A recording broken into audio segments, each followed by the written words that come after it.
Hey everyone, welcome back to another tutorial from Crazy Gamer. Today in this video, I'm going to show you how to delete friends in Once Human. To delete friends in Once Human is super easy. First of all, launch open Once Human app on your device and log in.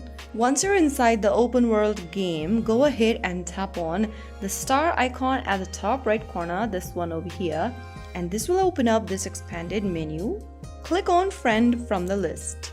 Now go to the Friends tab and expand it under Contact, and then go ahead and select a friend you want to delete from your friend list. After selecting a friend, it will open up their info on the right corner.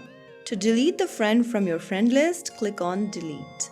Now click on Confirm to delete the friend, and the selected friend will be automatically removed from your friend list. So that is how you can easily delete unwanted friends in Once Human. If you found the video helpful, don't forget to like, share and subscribe to our channel. I will be back again in the next episode. Thank you for watching.